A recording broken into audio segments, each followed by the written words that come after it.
Welcome to Spoiler Piece Theater, the podcast that doesn't give a shit about spoilers. We just want to talk about the movies. My name is Evan Crean. My pronouns are he, him. I'm co-chair of the Boston Online Film Critics Association, co-author of Your 80s Movie Guide to Better Living, and co-host of the It's the Pictures podcast. And my name is Megan Kearns. My pronouns are she, her. I write and podcast for In Session Film. I'm a co-host of the Slashers podcast. I too am a member of the Boston Online Film Critics Association and a member of Gallica, the Society of LGBTQ Entertainment Critics. That you are. And I salute you for it. Yeah, thank you. I salute you back. Dave is on vacation again this week. We hope he is having a great time, but we miss you, Dave, and look forward to you coming back. Mm-hmm. In the meantime, we're holding down the fort, and we have two films we're going to be talking about this week. But before I get to those, I will mention that over on our Patreon this week, we are talking about the 1990 film Misery, starring Kathy Bates and James Caan, which was a very fun conversation. It was an anniversary film, but it was one that we both wanted to chat about, and we had a really good time talking about it. So if you're a patron, definitely check that out. And if you're not a patron, please consider joining. For $5 a month, you get access to weekly bonus episodes like that one, as well as access to our library with hundreds of bonus episodes. You also get to vote in monthly polls, and I'm sure we'll be having one in the not too distant future. We'll rack our brains and figure out something for you all to vote on. And while I'm at it, I want to say a huge thank you to our sponsor piece patron, Heather Sachs. Thank you, Heather. Thanks, Heather. We appreciate your support. Moving on. So this week we have two films we're going to be talking about, as I mentioned. The first, which Megan will talk about in a moment, is called Chain Reactions. And it is a documentary about the Texas Chainsaw Massacre. So that will be fun to hear about. And we are both going to be talking about a supernatural horror film called Vicious that stars Dakota Fanning. And we'll talk about that second. So first up, let's talk about Chain Reactions. So Chain Reactions, as I mentioned, is a documentary about Texas Chainsaw Massacre. It's the IMDb summary says it's about its impact on 5 artists: Patton Oswalt, Takashi Miike, Alexandra Heller-Nicholas, Stephen King, and Karen Kusama, through interviews, outtakes, exploring how it shaped their art, psyche from childhood trauma. And it's written, directed by Alexandre O. Philippe. So, Megan, tell me a little bit more about this. Was that an accurate summary, first of all? And second That of all, is tell an me a accurate. little more about this doc. Yeah, it is an accurate summary because it's taken from the press release. So yes. So Alexandre O. Philippe also did The Origin of Alien, that documentary, as well as the William Friedkin documentary, Leap of Faith, as well as the Lynch Oz one. And so he does a lot of documentaries on film and filmmakers. And so, yeah, this one is not a typical documentary in the sense of it's not a behind the scenes or anything like that. This is broken up into 5 parts, and each chapter is just that particular artist talking about their first memory of the film, what their reaction was, how it impacted them, what their thoughts are on the film. And I think I love this documentary. I can't wait to watch this documentary again. And it is such, this was surprisingly riveting. I was captivated by this, and partly I think it's because each of the 5 artists are really great speakers and really have these in-depth thoughts about film and this particular film. But I also really like the structure of this. And I feel like if you're somebody who liked the Brian De Palma documentary, you very well may like this, because it's kind of it feels like a similar format of just someone breaking down art, talking about their thoughts on it, talking about things really in a creative and in-depth way, which I find utterly captivating. So each of these people just had so many great things to say about the film. So Patton Oswalt talks about how his first experience with horror was as an 8-year-old at a Halloween party in town, and the town was like, "Oh, we'll put on Nosferatu," and it, the nice little film. He said that he found it utterly terrifying because these images were just so jarring. And then he talked about seeing Texas Chainsaw Massacre, and he talks about his theories about it, which I found really fascinating. Like one that he was talking about. So he and others talked about, especially Karin Kusama, talked about the beauty of the film and the juxtaposition between the beauty of the images of the sun-soaked landscape and the flowers and all of that combined with the horrific violence in the film. And he had this great theory about how since there's so many shots of the sun and people squinting as they look up to the sun is almost like poisonous, and it's spreading this toxic evil all over, and how this is just one part or one moment, one town that's experiencing this evil. And so he was like, it kind of has an apocalyptic ending. And I was like, oh, like, I don't know if I believe what you're saying. Like, I don't know if I interpreted it that way, but that's a fascinating read and just a really compelling way to look at it. And so that was great. And he talked about other horror films and how he viewed those films through the lens of Texas Chainsaw Massacre. And then Takashi Miike, who is the Japanese filmmaker, talked about how he was supposed to go see City Lights, the Charlie Chaplin film, and he couldn't get in for whatever reason. I don't know if it was like sold out or he missed the screening. So instead he went to see Texas Chainsaw Massacre. Like that's quite a pivot. No kidding. And he didn't really know what it was going to be about because it has a different name in Japan. And he was horrified, but in like the best possible way. And he said that he was so like scared and so riveted that was the film that made him want to become a filmmaker. And he said, if I hadn't seen that film when I saw it, I don't know if I would be a filmmaker today. And I'm like, wow, like, yeah, that's impressive. And then he talked about how the only other film that had like that kind of visceral impact on him from like a fear perspective was the Studio Ghibli film Grave of the Fireflies. And he talked about that. And then he also had some really fascinating things to say about Japanese horror and how Texas Chainsaw Massacre kind of changed everything, because in Japanese horror, a lot of it is about ghosts and about revenge and about being wronged. And so you're haunted because of these past wrongdoings and kind of like karmic justice. And he was saying Texas Chainsaw Massacre, there's none of that. There is no real explanation. There is no real logic. It's just this family is violent and they're murdering people, and that's kind of it. And so that was just fascinating to think about this film's impact on not just these individual artists, but the impact it had globally. And then speaking to that, film critic Alexandra Heller Nicholas, who I'm a huge fan of, love her work. She talked about seeing it and how she wasn't able to see the movie when it first came out because it was banned in Australia. They didn't allow it to be let in until like 1984. Oh, wow. And she said, so it had all of this commotion around it because it was like, ooh, it's taboo. It was banned. That makes you want to see it more.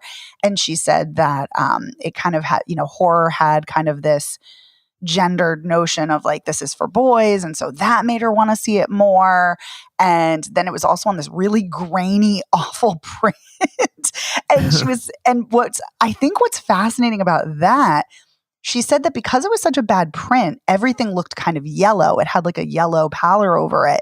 And so it wasn't the vivid color contrast that we see in the print today. And she said that reminded her of so many Australian films at the time, like Wake in Fright and Wolf Creek and other Australian films that were contending with the dust storms and were kind of exploring that. And so much of it reminded her of Australian landscapes and cinema. And I'm like, that's by accident, because, that print was so damaged and so bad. That wasn't the intention of like Tobe Hooper. But that's fascinating. And then she talked about so many compelling things in her observations were so great, especially in regards to gender. She has a lot of fascinating things to say about gender and violence. And so that was so great and compelling. And there's so much. This movie's chock full of so many things. And then Stephen King talked about it, and he talked about how much he loved this film, and he talked about Tobe Hooper's work as a filmmaker, and he talked about his love of horror and loving it from a young age. And then, funny enough, because we talked about Misery on the Patreon, and it has a connection here because he talked about Misery and talked about, being influenced and in works like in The Shining and in Misery. And so that was really kind of a strange serendipity that we were talking about Misery, and then I was also seeing that in this documentary, and which is great. And then Karin Kusama, the director, I love her work. Love The Invitation. Love Jennifer's Body. She had great things to say about it too, as all five of them did. And she talked a lot about gender as well, and talking about how this is very much indicative of the patriarchy, and there's this broken masculinity in the family, and she's not the only one who talked about this, but she talked about it very pointedly about the empathy and pathos in Leatherface, and how she's like, yes, he's a monster, but I can't just write him off because there's something childlike about him, and there's a real sadness. And I think it was Patton Oswalt too who commented on this, that Leatherface is just going about his life, doing his thing, and these teenagers are invading his home. So it's kind of like a home invasion movie from that perspective. Huh. And he's like freaked out, like, what are you doing? You're not supposed to be here. Get out of my house. And so that was a perspective that was like, that's an interesting way to look at it too. So there were all these really just intriguing observations and feelings about the film and about how it impacted each of them, as well as society, as well as filmmaking. And one of the things that Alexandra Heller-Nicholas said was that even if a filmmaker is not consciously putting in the zeitgeist or social or cultural or political issues, because nothing exists in a vacuum, you can't escape it. So it's all going to be in there. All those influences are going to be in there, even if they don't intend them to be. And so Jacob Aller at Paste wrote this article talking about how this film is like the best case for film criticism. And I could not agree more. This is why I feel like we talk about movies. This is why we watch movies. This is why we dissect art and analyze it and share our experiences, because we each have these individual reactions and experiences and feelings, but then there are also collective reactions, and where we see a film, how we see it, what venue, that can change everything too. Because Takashi Miike talked about how the art house cinema he saw it in was like, had these really old architecture and really kind of stunning place that was kind of a perfect place to see this horror movie. And so I think this is just such a great, great documentary. I think it's a fascinating film and such a great way to look at art, and especially look at Texas Chainsaw Massacre, which is a masterpiece. It's a film I love. I think it is such a brilliant work of filmmaking. And so this is an incredible documentary, and I can't say enough good things about it. Yeah, it sounds really fascinating. It sounds, absorbing. It sounds like it has a lot of really intriguing insights about the film and the individuals and how they reacted to it, how it influenced them. And yeah, I can get on board with this. I like this style of commentary. I think I watch a lot of these kind of like, I think we were talking about this in the Patreon. I watch a lot of these kind of like shows where you have like talking heads of like actors and filmmakers and journalists talking about influential films. And so I really enjoy this type of thing. And you're going to love this people's different experiences of horror influence them, and people kind of zooming out and talking about genres and things like that. So yeah, I could totally see myself enjoying the hell out of this. I like when other people are enjoying a film or a genre, and they get really excited and they want to talk about it, and they just see that enthusiasm. It feels palpable, and it sounds like that enthusiasm and passion is palpable in this documentary. Yeah, it really is infectious and it's so thought-provoking. And, it's a film that's been written about and talked about and analyzed and dissected over and over and over again for the past 40 years. And it generates so much visceral reactions and conversations. Sometimes I feel like we think, there's been so much discourse. What else is there to say about a film? There's always more to say. There's always more to talk about. And I feel like this documentary is a great example of that. That here are these, 5 artists who are all either horror watchers like Patton Oswalt or are enmeshed in horror, and just what they have to say is just so so compelling, so intriguing, and so thought-provoking. There's still so much more to say about it, which is great. Yeah. So, although I feel like I should probably see the Texas Chainsaw Massacre because I've never actually seen it. Oh, so I saw it on a first date and with someone who I did not know. I found out afterwards they hated horror. Oops. And yeah, I saw it at the Coolidge, and it was at a midnight showing. It is an intense experience. It's a great film. I love it, but it's something else. Yeah. It's a brutal watch, but it's incredible. But it's also beautiful. Like, the cinematography is great, but it's so horrifying and it's visceral. Anyway, it's great. I think that's some of what's given me pause about watching it. But I'm like, I do see a lot of different types of horror films, and I'm sure I've seen something that's in the same vein, like, or at least probably as brutal. I mean, like, things like Devil's Rejects and House of a Thousand Corpses seem like they're in the similar amount of brutality. But you can tell me if I'm off base there. I mean, I don't think you're off base. I just think it's such a personal thing. It's hard. Like, it's hard to say because yes, in theory, yes, there are films arguably much more violent or gorier because there's not, somebody pointed that out in this documentary too, like, there's not a lot of blood, but it is just, it's brutal in its relentlessness and its kind of chaos, and things are just happening, like, they're just coming at you. So I can't say like, oh, well, don't watch it, because I mean, it is a brilliant film, but you might, even though there are films that are more violent or gorier, you might have a really visceral reaction to this just because of the way it's shot. And because Tobe Hooper was a great filmmaker. So I don't think you're off base. But you might have a different reaction than what you're anticipating, or maybe not. Maybe you'll watch it and you'll be like, that was a piece of cake. Why didn't I watch it sooner? It's easy. Yeah, we'll see. All right. So it sounds like I should, but would you recommend that I see Texas Chainsaw Massacre before I watch the documentary? Like, or is it all going to be like completely lost on me, even though if I hadn't seen it?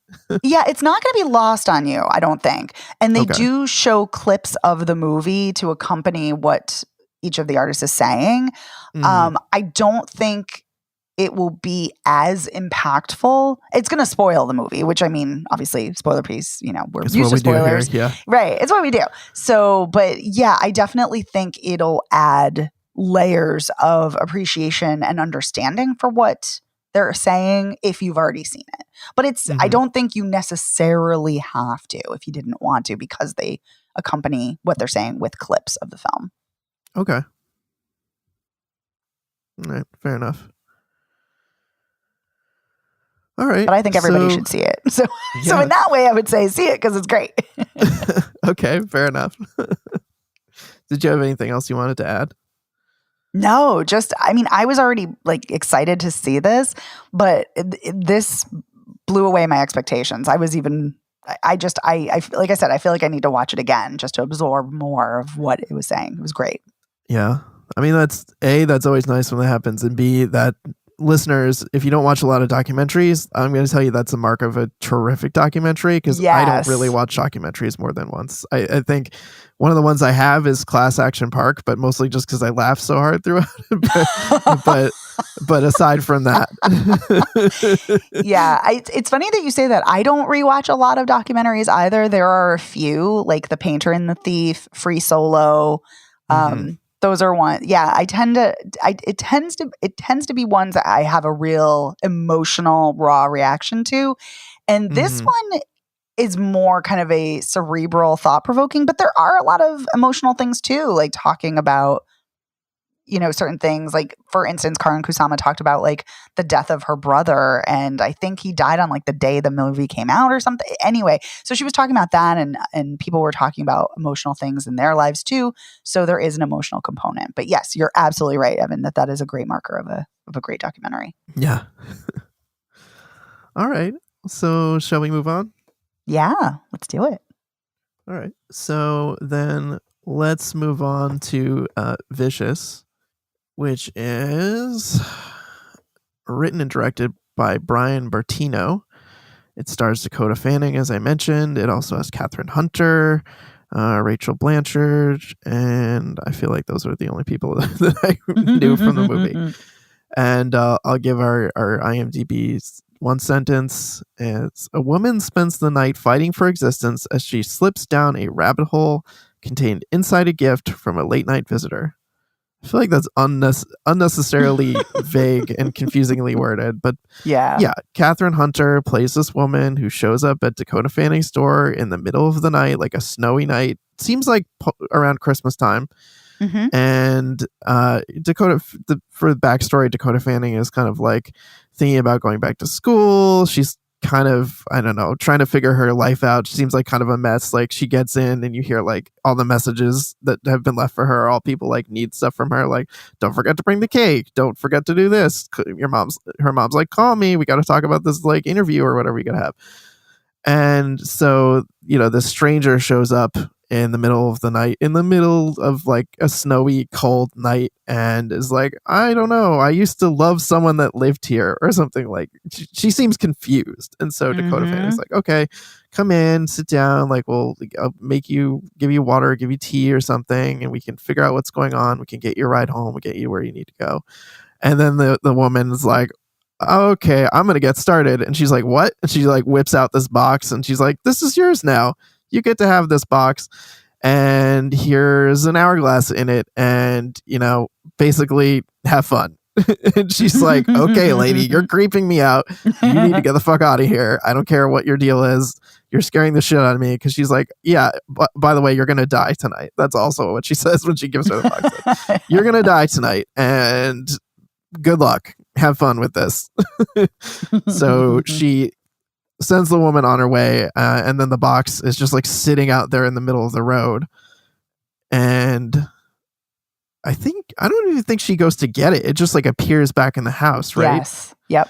And so she's getting like this weird, creepy phone call from her mom, which doesn't sound like her mom. And then like the voice admits, like, I'm not your mom, basically. Like, I and we are like the masters of this box, and like, if you don't want to die, you have to like play this game where you gotta put in something you need, something you hate, something you need, and something you love need to all go in this box. And like, there's a right and wrong answer to this. So like, she puts at first her cigarettes in the box, and they're like, nice try, like, you can't do that. You're supposed to hate them, but you don't hate them, so nice try again. And then she's just like, it's a series of like psychological like hallucinations and various different things that are happening inside this house. There's a part where she's like outside the house and goes to like her sister's house and finds like her sister and husband, brother-in-law and niece like dead in their beds because she fucked something up supposedly. And she ends up, oh my god, I hated watching this. She cuts off a toe because there's this whole like video video on the TV of like a childhood home movie of her doing like this little piggy went to the market kind of thing. And so she cuts off her toe and she's like, yeah, I need that. And the box is like, no, you don't. Sorry, you cut off your toe for no reason. Then she's like, okay, shit, I need to cut off my index finger. And then she does that, with like a fucking garden shear, by the way. Mm-hmm. In both cases, she's like bleeding all over the place, by the way, throughout all this. She sticks those in there and they're like, yeah, sure, right? Or no, I can't remember if they were like, nope, that's still not something you need. Mm-hmm. Yep. I forget what she has to put in there. So there's like a lot of situations where she's like trying to figure out what the hell the box wants from her, and then she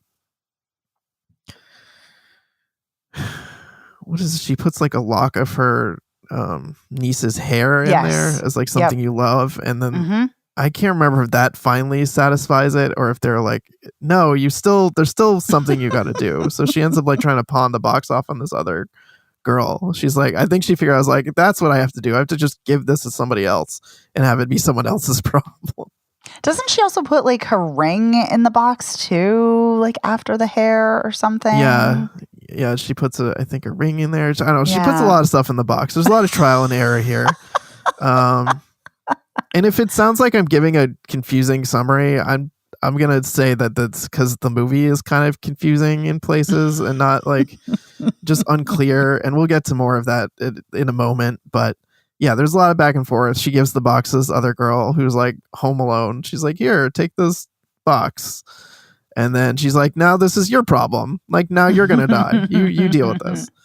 And she realizes that like after going home, and Catherine Hunter is back in her house and attacking her, and they have like a fight to the death where she kills Catherine Hunter, and Catherine Hunter before she dies is like, the secret is like, you gotta not be afraid of dying. You gotta like not play the game. Like, don't play by the box's rules.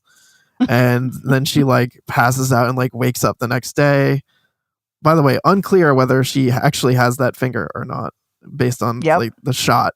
That's the thing I was referring to earlier, which was like, in Patreon, I said there was a muddy kind of shot that was infuriating because I couldn't tell what was going on. And that's one of them. It's like, you can't tell if she actually cut off her finger or not, or if that was hallucination.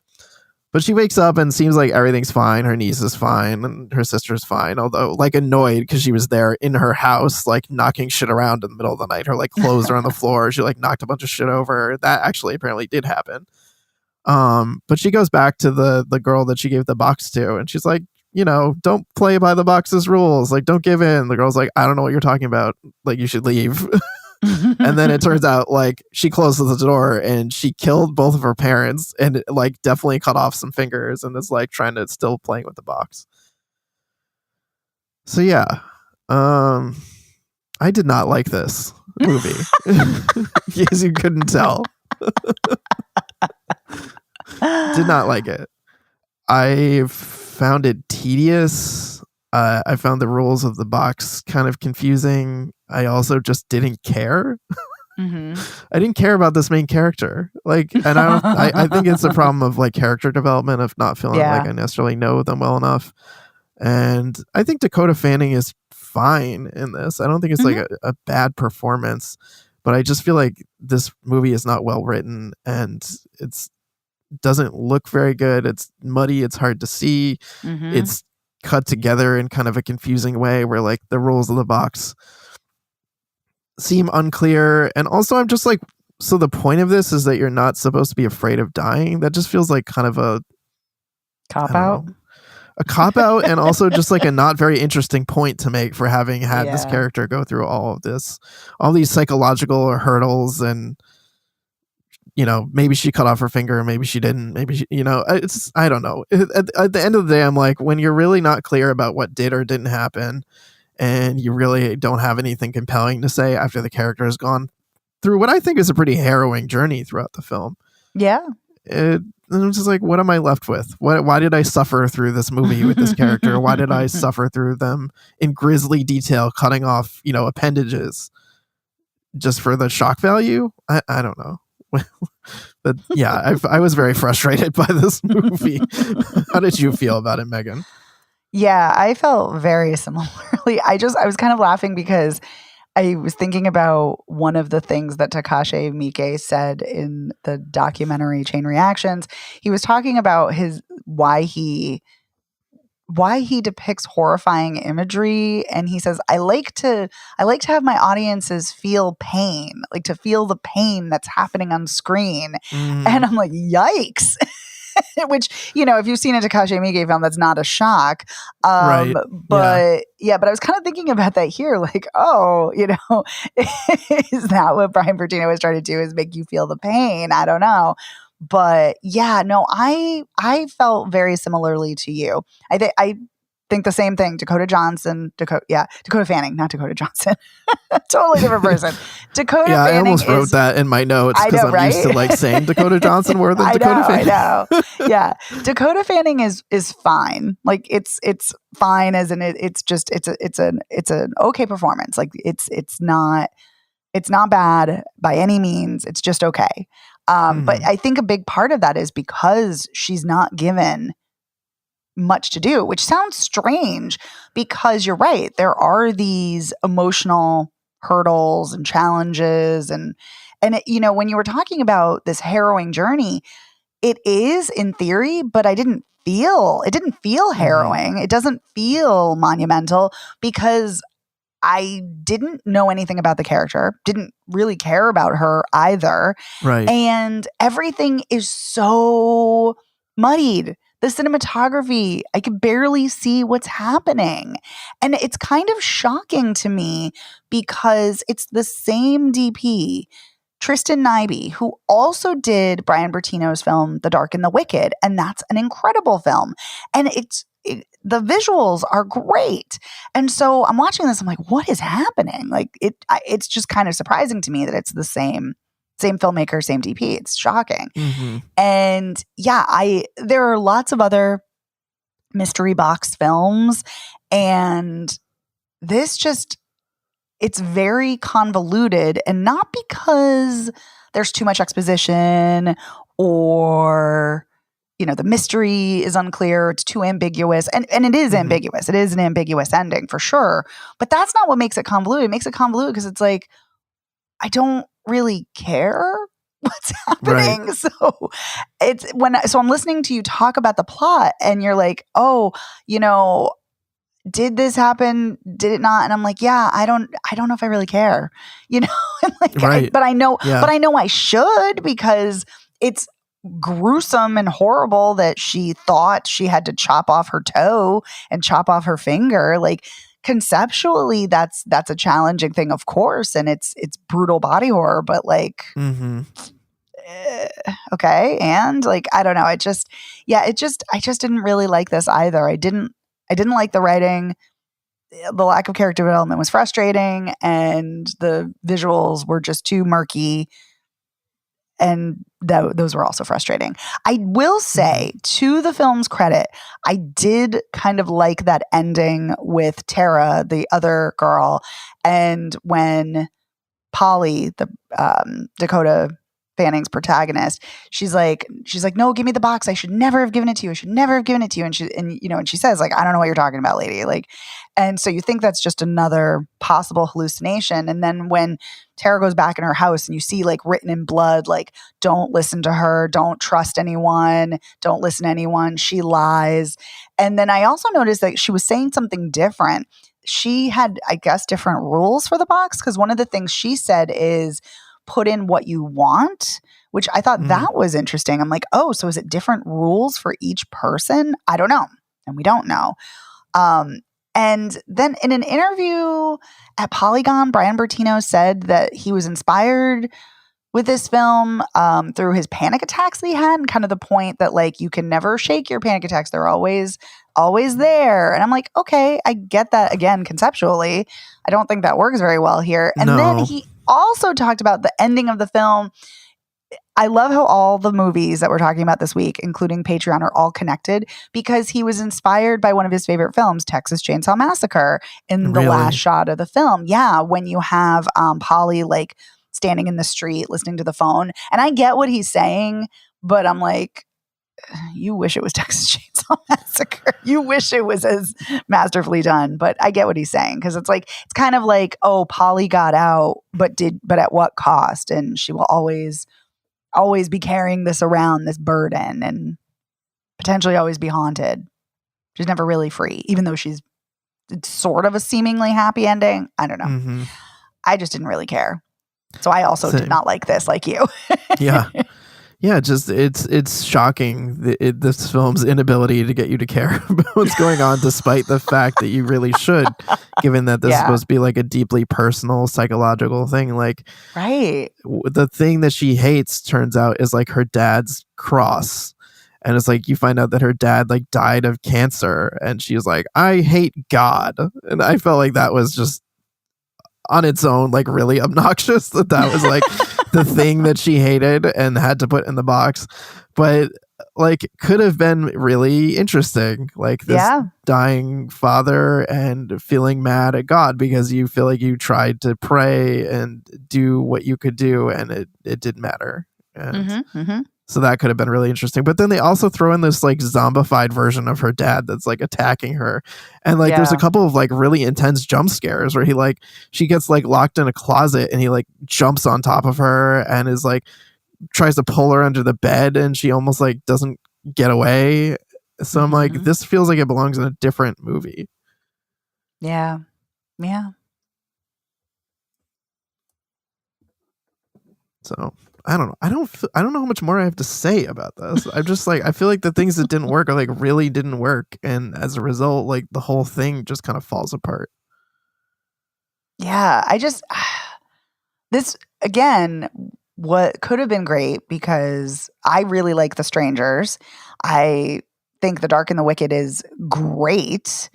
I think this is a good premise, but it's too thin. It's too shallow, too surface level. There's not enough, which again, I feel like sounds so strange considering it's dealing with, body mutilation, Right. child death, parental death, guilt, shame, kind of all these really heady and intense emotions and topics, but I don't think it really gets into them in a very good, compelling way, nor does it tell a really compelling story. Right. Yeah. You can either do the kind of movies that are kind of like they're horror with, I don't want to say a gimmick, but the gimmick is the best word I can think of, where you have like movies like Truth or Dare, where you're like, okay, here's a discrete like rule-based system that is keeping these people like killing them or keeping or like putting them in conflict, so they like want to kill each other, like it follows to like get away from the thing that they're trying to escape. Or you can go like purely, you can narrow the themes down so it's not like a kitchen sink, and really explore like psychological elements of it, but flesh them out in a way that is really compelling. Right. Like, let's just say, initially I was thinking this movie, because of the whole thing of the mirror, which I feel like is a completely underexplored aspect of the film. Yes. I thought this was going to be a trauma from a dead twin, which I think would have been kind of interesting. When they kept talking about Lainey and you didn't see Lainey for a while, you didn't necessarily know that Lainey was like alive. And I was kind of like, oh, that could be interesting. It turns out, like Lainey is a twin that died. And so she's been carrying it. Maybe it's her fault, or she feels like it's her fault. And maybe that's what's she's been carrying all this time and she's grappling with. That to me, I think could have been interesting. Like zone in on a particular trauma or a theme instead of just having all of these things that you don't give enough attention to.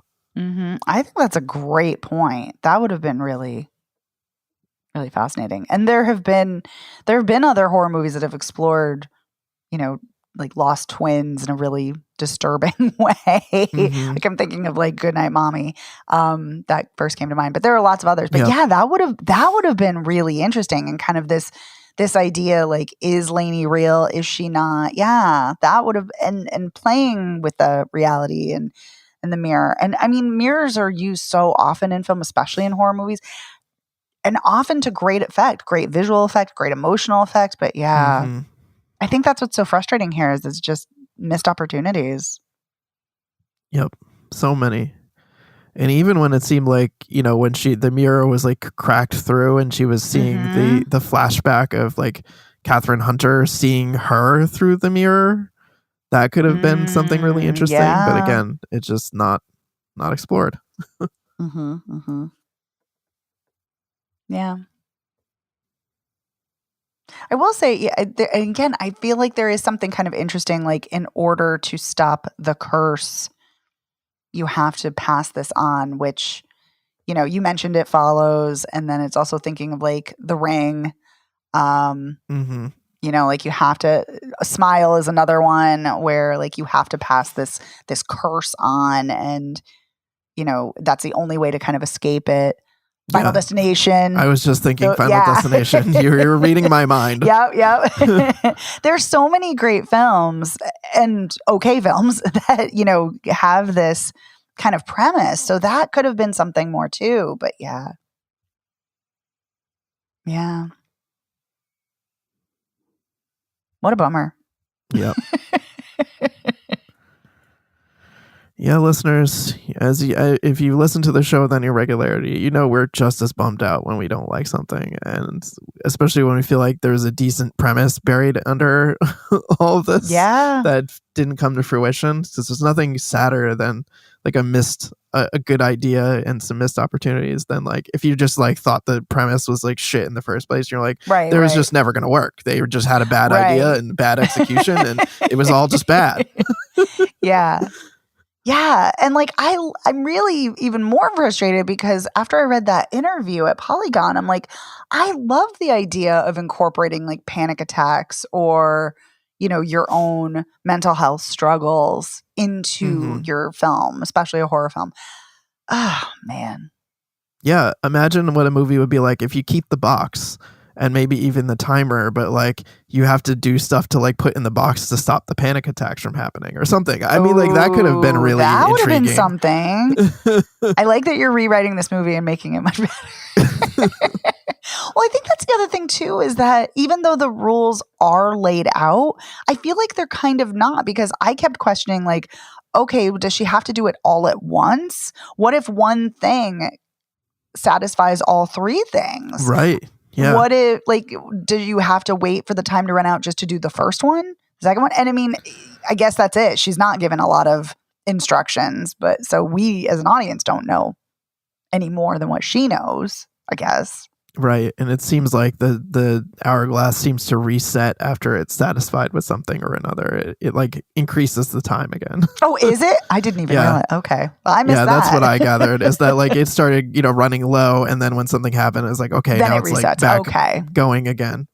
Okay. All right. Well, that makes more sense. I don't know how I missed that, but I did. Probably because I wasn't engaged. Yeah. For all the above reasons we've talked about. Yeah. But I do really love a chamber piece horror film. I like a chamber piece film in general. Like I think it's again, good concept, but yeah. Yeah, I mean, there's something really terrifying about being trapped in a place too. Yeah. Like when she goes to throw the stool through the window and it just kind of bounces off the window. That's scary unto itself. We talked about that movie Brick recently, where it's the people were trapped inside the apartment and can't get out. Oh yes. And those types of things are just as scary. Yeah. Or the fact of like when she puts the box outside and then she goes back inside and it's back in there. It's like, not being able to escape it. Yeah. No, that is. And again, I see the connection with a panic attack, but yeah, anyway. Yeah, I feel like I'm just being redundant here that this film just didn't work. Didn't work. Too bad. So sad. Indeed. All right. So then I guess let's do a recap unless there's anything else you wanted to add. Nope. Okay. That's it. All right. So Chain Reactions, is that playing in theaters right now? That opened in theaters back in September. It's going to be on VOD October 21st. Great. Okay. So that's an enthusiastic yes on that one. Yes, absolutely. Yes. See it. Mm-hmm. And Vicious is on Paramount Plus, so if you are a subscriber to the platform, you could watch it if you so care to, but I think we would both say to skip this one. Yeah. You also can rent it on VOD for this one too, or you can only buy it. You can't rent it. You have to buy it for $15. But yeah, I would definitely say skip it. Definitely do not do that, listeners. No. Do not do that.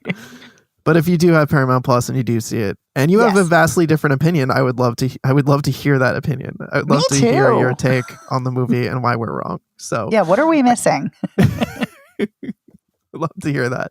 So I think that will lead us into our outro here. So I'll start by saying a thank you to our editor, Otto Clammer. Otto, thank you so much for making it sound so great week after week. Thanks, Otto. You can find the show anywhere you get podcasts, but you can also go to our website, spoilerpiece.com. You can also find a link there to our TeePublic store. You can buy some Spoiler Piece merch if you want to support the show. Lots of good stuff on there. You can also reach out to us on social media. We're Spoiler Piece Theater on Facebook. We're at Spoiler Piece. I believe we're still on Twitter. We're on Instagram. We are on Threads and Blue Sky.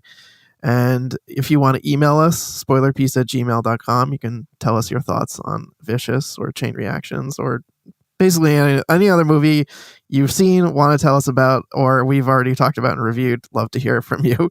No matter how far back in the catalog, we'd like to hear your thoughts.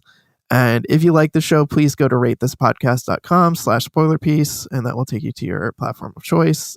The ratings and reviews are immensely helpful to us. It's, the word of mouth, building our reputation up there in the podcast world. So we appreciate that. And if you really, really like the show, consider joining our Patreon. As I mentioned at the top of the episode, this week we're talking about the 1990 film Misery. Great conversation there. You get weekly bonus episodes, starting at $5 a month. You can also get access to our back catalog, hundreds of bonus episodes that are in there. You get to vote in monthly polls. And yeah, I think that's it there. So definitely consider joining Patreon. If you're already a patron, thank you for your support. And thank you for listening. My name is Evan Crean. I am co-chair of the Boston Online Film Critics Association, co-author of Your 80s Movie Guide to Better Living, and co-host of the It's the Pictures podcast. And you can follow me on social media as Real Recon. That's real as in film reel. And my name is Megan Kearns. I write for and podcast for In Session Film, and I'm a co-host of the Slashers podcast, member of the Boston Online Film Critics Association, and a member of Gallica. You can follow me on Blue Sky and Twitter at OpinionS World, or on Instagram and Letterboxd at The Opinion S. And we'll see you next week. Bye.